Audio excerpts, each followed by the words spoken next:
just thankful for being at A&M, thankful for getting the opportunity just of a lifetime to be able to take care of myself and take care of, my mom and my family. Hello, everyone, and welcome into TexAgs Rewind, episode 3263. Luke, if you had to sum up today's show, how would you sum it up? There was a lot of heart, for sure. I'm not Ryan to you.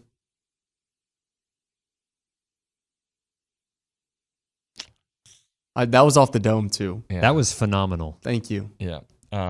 Nick, can you tell us how you would, what the theme of the show today was? I'm looking for, a sentence to kind of, encapsulates what the feeling was. Well, I wouldn't be robbing you if I told you Layden Robinson was on the show.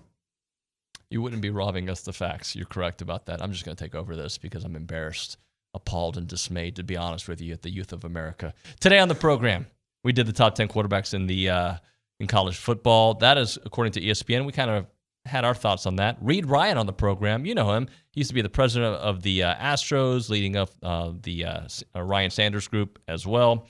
Layden Robinson, as these two gentlemen told you about, was on the show, and a man with a lot of heart. Tom Hart was here on what we call the TexAgs Rewind. Check it out. Number 2, Dylan Gabriel at Oregon. Yeah, I'm not buying it. I'm not buying it either. Number 3, Quinn Ewers. I might buy that. I might buy that at 3, not at 1. Well, I'm not buying the other 2. Well, let's see who else is on the list. Number 4, Jalen Milroe. He's a good quarterback. Yeah, he's probably, because people get messed up in thinking being the best quarterback means you're the best passer. Mm-hmm. A good quarterback just moves his team, and Jalen Milroe moves his team. Yeah, and I'll be interested to see what his numbers look like with Kalen DeBoer as his head coach. We may look at him different. We may look at him Michael Penix style. You never know. Okay. OB's like, nah, I'm not going to agree with you there. Noah, how do you say his last name? Fafita at Arizona, their quarterback? Noah Fafita. Oh, I remember him, but I can't say I watched a lot of them. So if they say so, it's okay. 3,000 yards passing, basically, 25 touchdowns. He did not play in every game, only threw 6 interceptions. Sounds like what you should see from Connor Wickman. Number 6, Jackson Dart. I'm okay with that. Okay. Number 7, Jalen Daniels, Kansas. Oh, yeah, he's good when he's healthy. He's really good when In fact, he may be much better than some of the ones we've heard. Number 8, healthy. Shedeur Sanders. Here's the problem with, are the numbers there? Yeah, but who didn't have numbers in the Pac-12 as a quarterback last year? Right. Because all the pass defenses were terrible. They were terrible. But, okay, Shedeur, okay. Number 9, Cam Rising. Did not play a single down last year. And I don't know if you remember. Yeah, he's been hurt for a while. They kind of, he was supposed to, they were like, it was unknown. Who did they open up the season with? It was Florida. Florida. And he was maybe going to play in that game. It was fake, obviously, because he missed the whole season. Cam Rising, number 9. Yep. Again, if he's healthy, he's good. He's really good. And then now he's with Miami, but Washington State, former quarterback, now at Miami, Cam Ward. Same thing. Maybe. Reid, with your time at TCU and obviously paying attention to what their baseball programs have been able to do, have you paid attention to Jim Schlossnagle and what he's been able to do here at A&M? Oh, yeah. So Schloss is a buddy, and he's crushed it. I've always believed he's one of the best recruiters in the country, and it comes down to talent. And, you look this year, I think, what they lost Sunday, but they're still ranked 3rd. I guess something will be coming out, today or maybe yesterday on the rankings. But he's always going to have top talent. And, that's the key in this game. You got to have the players. And then, obviously, you look at his track record of winning games and getting the College World Series and where his assistant coaches have come in and ended up going off to be head coaches, whether it's at, U of H or West Virginia or wherever. So Schloss the real deal. And, look, it was a blow to TCU to lose him. But, everything has its season, and I think his opportunity to go to the SEC and compete there was, the challenge he was looking for in his life, and I'm happy for him on that. And, obviously he's delivered results, so that's, really good for him and good for the Aggies.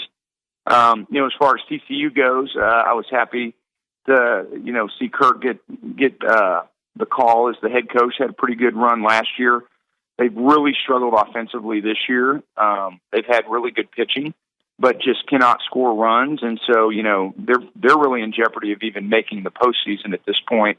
And so, I think that's the challenge is when you get in that seat and you get your guys for the first time, who do you end up bringing in? And I think that's the thing Aggie fans can feel good about is you look at what Schlossnagel's done. Now he's been there 4 years now. I'm trying to, COVID sometimes gets us messed up, but, he's been able to do it and he's doing it again. And so I think the program's in great hands. Just having fun, a lot of smiles, so I'm excited for this team. I'm excited for what they're going to do because I feel like they're doing great. Is it weird though? Like you just left a few months ago, right? And there's so many new faces in there, like staff, coaching, and players. It is very weird, going back there, but everybody's just so genuine, and they're great people. So it's like it's different, but it's you feel good about the difference too because they're just such great people. Layden, let's close out with this. Just what did A&M mean to you? Not just the football program, but the university, the people here. What does it still mean to you? Well, it means everything to me because this is the place that gave me a shot, and it's the place that gave me an opportunity not only to have my love for football and play competitively against the SEC, but it gave me an opportunity to, have a great life after football too as well, about how the education of me graduating early and me coming in and just, getting my Aggie ring, having a great people to just encourage you every day. And just that base that wants to care about you outside of being an athlete. And I feel like that's important. And I feel like that's something that people see little of, just to care around this place and how they want you to be successful, no matter what aspect in life that you take. And they just gave me this, helped me grow as a man and just helped me grow as a player. Just being there was the best experience that I could ever have because it taught me how to navigate through life, just the lessons that I've learned there. And, I'm just thankful for being at A&M, thankful for getting the opportunity just of a lifetime to be able to take care of myself and take care of, my mom and my family in the future because I'm going to be successful because I know because all the lessons and trials and tribulations that I've been through. So that's why I'm just grateful to be an Aggie, and I'm forever Aggie. And I just love that place. Well, Layden, I can't wait to talk to you when you get on an NFL roster, you get drafted. We'll talk to you at training camp. We'll talk to you forever, brother. Thanks so much for making some time for us. Yes, sir. Thank you. I'll make this point. I'm a little bit more optimistic because the bulk of that team were transfers, right? Henry Coleman came from Duke. Boots Radford obviously transferred. Anderson Garcia came from Mississippi State. Dexter Dennis, who was no longer there, but he came as well, right? So, I feel like he hits on his transfers when he gets them, and they don't all hit. This year there was a couple that didn't hit as big as we thought they would, but I think he has a track record of escalating that process, if that makes any sense. Yeah, just to volley it back across the net here. Boots was his guy at Virginia Tech. For sure. Yeah. You bring in a guy who spent 1 year at Duke and was ready to make a change and probably find some place where he fit better in Henry Coleman. I think there's a big difference in bringing a guy. And Garcia was with Howland for 2 years, right. I think. Yeah. And everybody got an extra year, right? All of those guys had an extra year at their disposal.